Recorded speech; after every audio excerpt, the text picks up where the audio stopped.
गौरी अब पूरी तरह काबू से बाहर हो रही थी। हर रात 2 बजे ढोलक की गूंज से पूरा गांव कांप उठता। लोगों के खेत सूखने लगे, गांव के तालाब का पानी काला पड़ गया और बच्चे बीमार पड़ने लगे।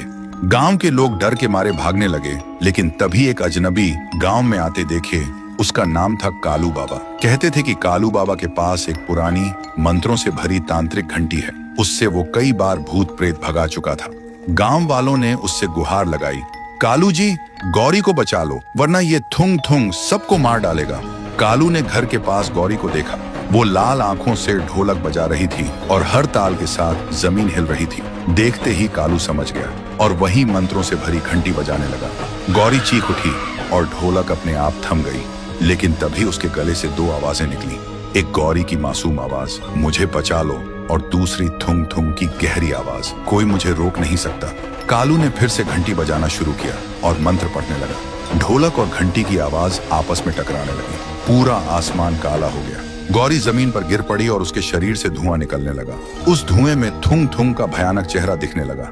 कालू ने आखिरी मंत्र पढ़ा, तभी तेज रोशनी फैली और सब कुछ खामोश हो गया।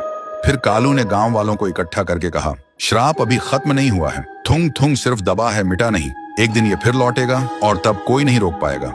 फिर कालू गांव से चला गया। गांव धीरे धीरे शांत होने लगा। लोग सोचने लगे कि अब डर खत्म हो गया है, और देखते ही देखते 6 महीने बीत गए। लेकिन अब भी गौरी की हथेलियों पर वो ढोलक के निशान मौजूद थे। वो दिन में शांत रहती, लेकिन रात होते ही उसकी आंखों में लाल चमक दिखाई देती। गांव वालों को इसका बिल्कुल भी अंदाजा नहीं था। फिर एक दिन गांव में अचानक भयानक तूफान आया। पेड़ उखड़ गए, आसमान से काले परिंदे गिरने लगे और धरती कांप उठी। और उसी रात ठीक 2 बजे जब सब कुछ शांत हुआ, तब अचानक ढोलक की गूंज फिर से सुनाई दी। लेकिन इस बार आवाज पहले से कई गुना ज्यादा भारी थी, जैसे सैकड़ों ढोल एक साथ बज रहे हों।